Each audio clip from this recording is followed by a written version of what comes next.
Welcome to the Aboriginal channel.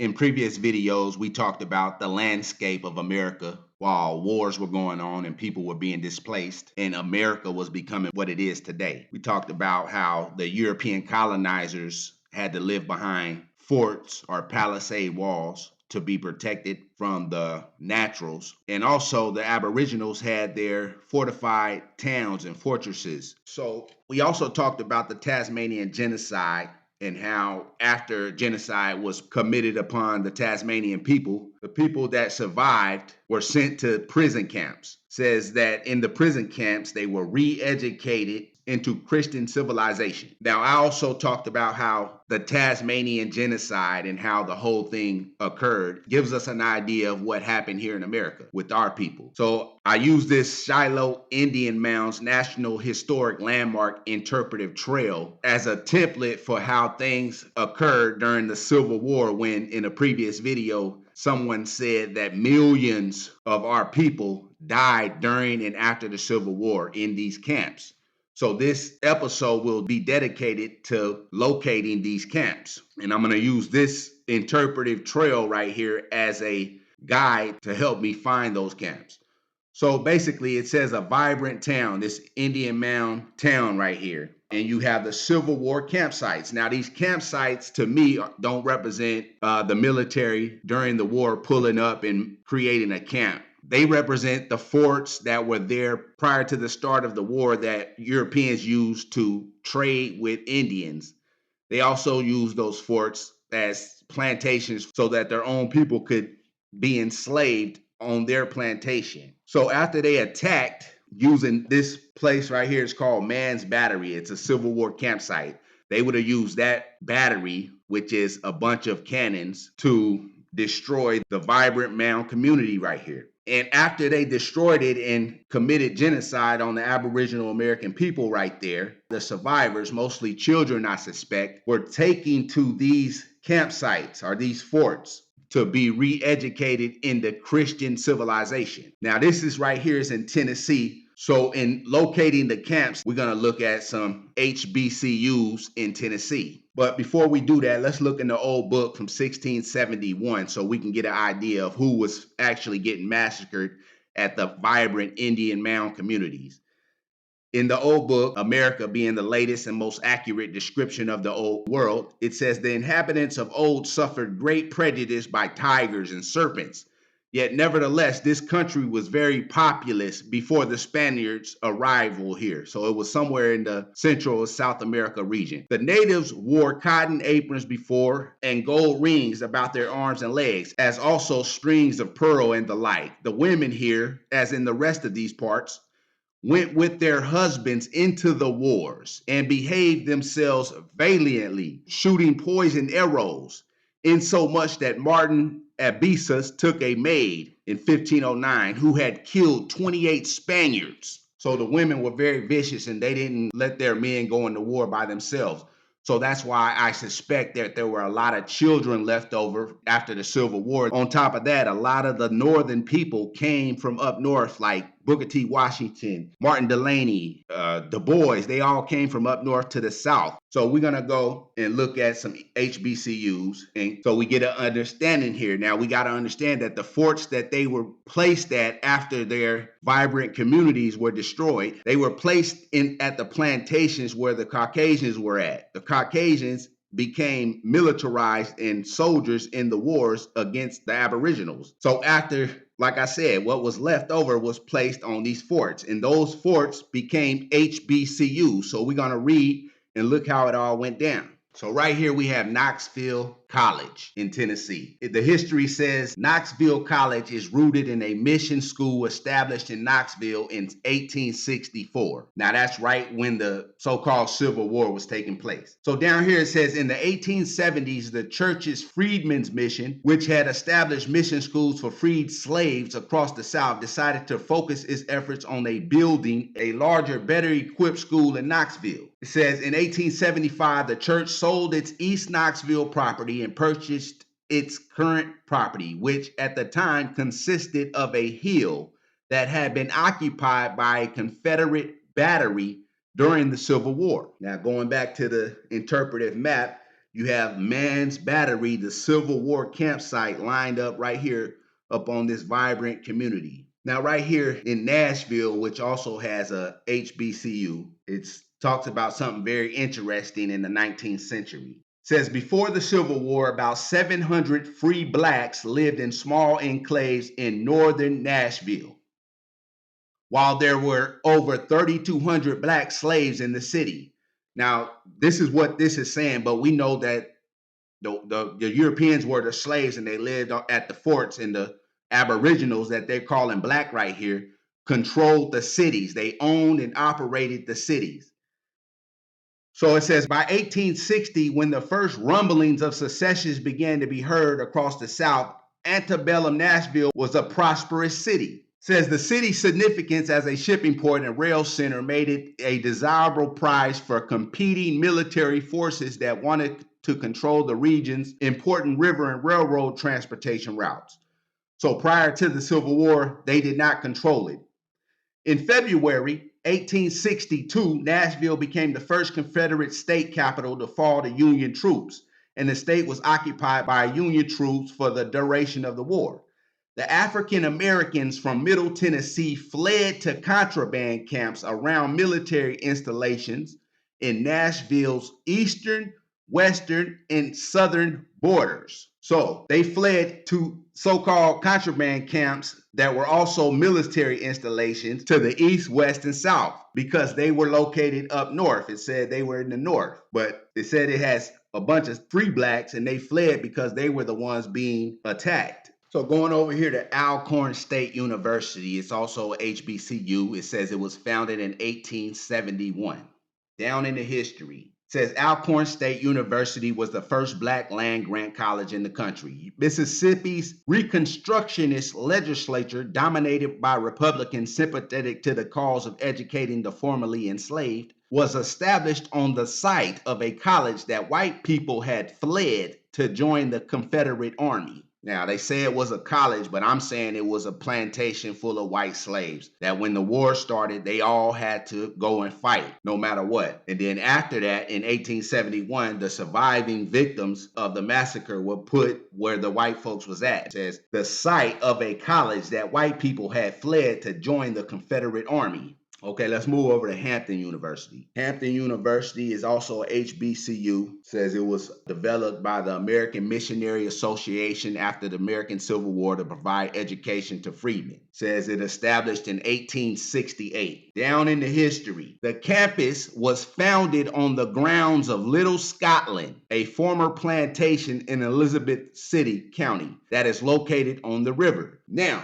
a plantation called Little Scotland, understand that the people at that plantation became soldiers in the military, went and massacred a bunch of Aboriginals, and then the leftover Aboriginals were put at their plantations to be assimilated into Christian civilization. Okay, right here. Now let's move on. It says it overlooked Hampton Roads and was not far from Fortress Monroe and the Grand Contraband Camp that gathered nearby. Formerly enslaved men and women sought refuge with Union forces in the South during the first year of the war. Their facilities represented freedom. So understand what it's talking about. It's saying right by this Little Scotland slave plantation was also a place called Fortress Monroe, which looked like something that Vauban himself created. So therefore, it's my conjecture that the fort always belonged to and was built by Aboriginals, Fortress Monroe. So there was two camps, and then there was Fortress Monroe. One of the camps was Little Scotland, a former plantation, which became the Hampton HBCU. Moving over to Fisk University. It's in Nashville, Tennessee as well. It says it was founded in 1866 on 40 acres. Down in the history, it says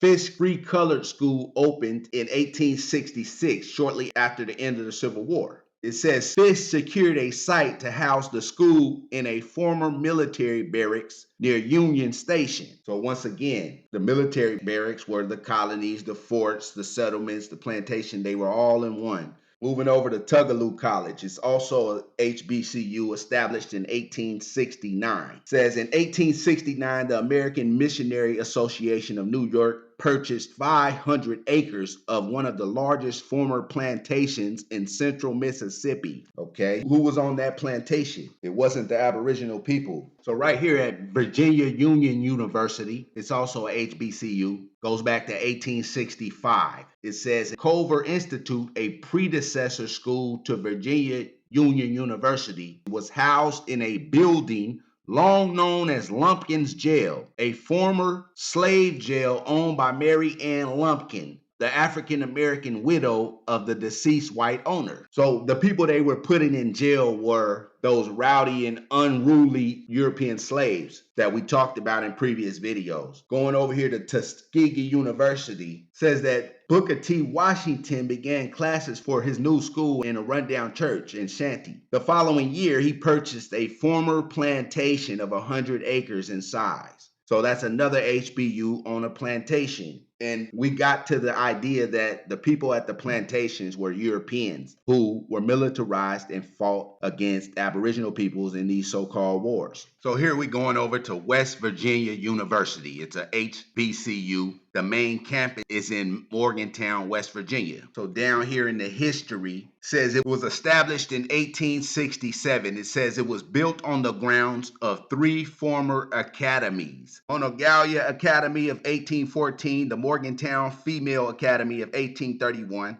and the Woodburn Female Seminary of 1856. So I'm saying that those 3 places were former forts or plantations where Europeans were slaves at. This HBCU, the place that it was built at, these 3 academies, those were slave plantations. So in order to prove that, we got to go to Morgantown, West Virginia. So Morgantown, West Virginia, in the history, says Morgantown's history is closely tied to the Anglo-French struggle for this territory. Until the Treaty of Paris in 1763, what is now known as Morgantown was greatly contested by white settlers and Native Americans and by British and French soldiers. The treaty decided the issue in favor of the British, but Indian fighting continued almost to the beginning of the American Revolutionary War in 1775. I'm saying that they continued to fight and they fought for their land inside of that war. It goes on to say that Zach Quill Morgan moved to Morgantown around 1767. He built a fort there called Fort Morgan in 1772. Now, back here it says that one of those academies was the Morgantown Female Academy. Goes on to say that back over in Morgantown, West Virginia, it says several forts were built in the area during this time.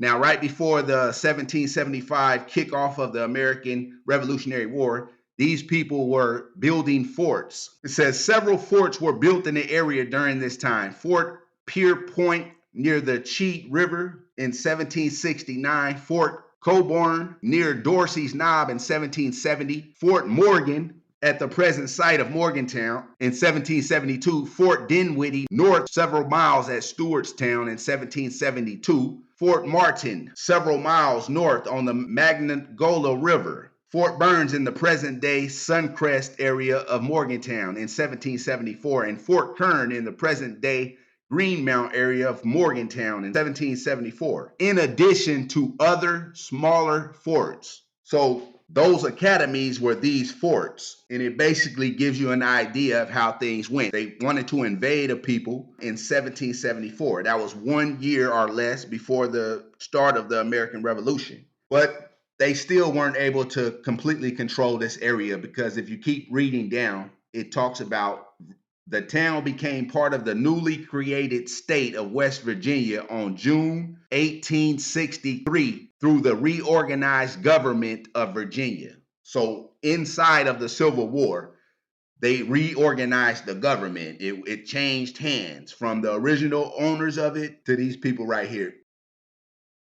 Moving over to Florida Memorial University. It's a HBCU established in 1879. It says right here, Florida Normal and Industrial Institute moved to St. Augustine in 1918 on part of a the 110-acre tract of land known as Old Homes Plantation, formerly one of the largest slave plantations in Florida. Moving to Lemoyne-Owen College, a HBCU. It says Lemoyne Normal and Commercial School was founded in 1862 when the American Missionary Association sent Lucinda Humphrey to open an elementary school at Camp Shiloh, Tennessee.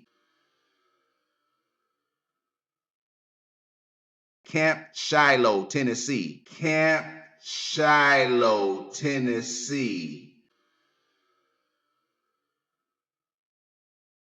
For free blacks and escaped slaves. For free blacks and escaped slaves. Moving to Rusk College. It's a HBCU established in 1866. It says Rusk College occupies approximately 126 acres. Some buildings on campus were erected in the mid-1800s, while others were recently built. It says in 2011, the college acquired Earlywood, an antebellum former slave plantation estate located near Rusk College campus. Built in 1858, Earlywood served as living quarters for Ulysses S. Grant during the Civil War. Moving over to Florida A&M University. It was established in 1887. Down in the history, it says the site of the university is the 375-acre slave plantation of Florida Governor William Pope Duval, whose mansion today, the site of Carnegie Library, burned in 1905. So there's another one built on a plantation.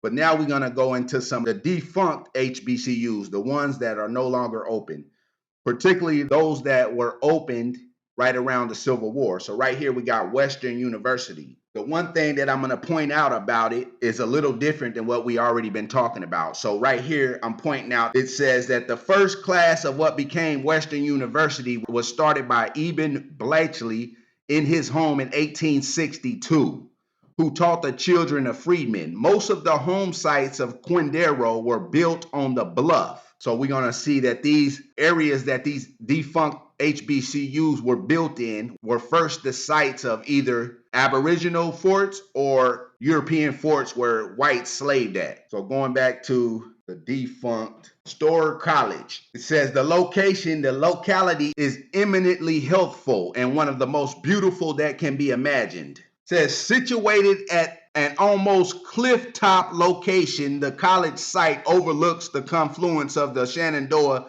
and Potomac rivers. So it's on a cliff top. Storer College was opened in 1865, it says. Next you have St. Paul's College. This one is a little later in 1888, but it says St. Paul's 11-building campus was situated on 185 acres of green hills. Another HBCU opened in the early days that was built on hills. Next up is Roger Williams University, established in 1866. It says the college occupied a 28-acre site on a knoll near Hillsborough Pike. So this college sits on a knoll. Right here we have Morristown College that was created in 1881. It says the 52-acre campus was perched on a hill in the middle of Morristown and surrounded by 5 distinct neighborhoods. Now the fact that it was in the center or in the middle of Morristown correlates to the fact that the Aboriginals always were positioned in the central part of the land. Like every downtown and every central part of every town was once an Aboriginal area. When I think of this correlation between that HBCU being established in the center or in the middle of that area is the fact that a lot of the first schools for Aboriginal people were called Central. So right here you have Central High School. Established in 1885, Central High School was the first high school for African Americans in the state of Texas. In the state of Oregon, it says the first school open to African American students in Oregon, referred to it as the Colored School,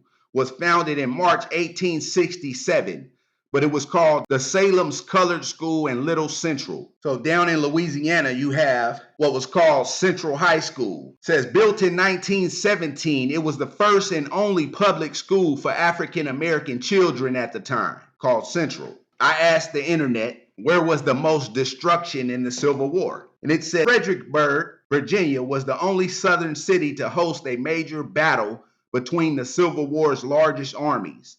For several days in early December 1862, the Union's Army of the Potomac and the Confederates' Army of Northern Virginia clashed in a battle that ruined many of the city's central neighborhoods. Central neighborhoods. I'll let y'all make up your own mind on that one. Let's go back to some defunct HBCUs. So right here you have Bishop College. Bishop College was a historical black college founded in Marshall, Texas in 1881. Down here it says a committee of Baptist ministers from East Texas, where most African Americans then lived, selected a location in Marshall on land belonging to the Holcomb Plantation. So this is another HBCU put on a plantation. Moving over to Guadalupe College. Guadalupe College was a private Baptist college for African Americans in Seguin, Texas. Down here it says it was active from 1884 to 1937. In 1884, the Guadalupe Baptist Association purchased a large plot of land, which was the site of many schools previously. Now, it seems to be a pattern that they always call these places that these HBCUs are placed on are called schools or colleges that white people fled, or academies. That seems to be the pattern. And they do that because, once again, they're hiding the institution of white slavery. Going over to Catholic University. Catholic University was founded in 1869 by the Methodist missionaries. It doesn't talk much about the campus, so we have to go into Orangeburg, South Carolina, where the campus is located. And basically, the information about the 18th century information on the town is interesting. It says European settlement in this area started in 1704 when George Sterling set up a post here for fur trade with Native Americans.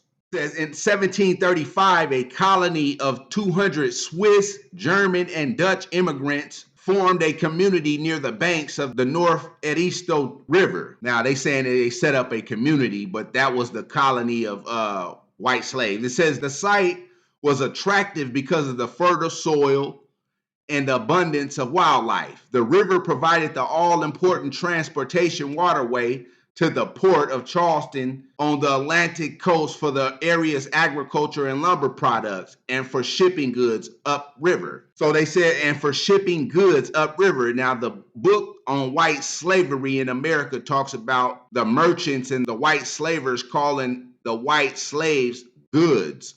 So right here it says the waterways were important for shipping goods upriver. The town soon became a well-established and successful colony, composed chiefly of small Yemen farmers. Now, who were the Yemen? Because that's very important. It'll round out what I'm saying about these white slaves becoming soldiers in the military when they were fighting Indians. So it says Yemen is a noun referring to either one who owns and cultivates land, or to the middle ranks of servants in an English royal or noble household. The term was first documented in the mid-14th century England. Yemenry was the name applied to groups of freeborn commoners engaged as household guards, or raised as an army during times of war. Or raised as an army during times of war. Or raised as an army during times of war. Through the history books, which has all been a lie. So therefore, if it's a lie, then what's the truth? If it's a lie, then what's the truth?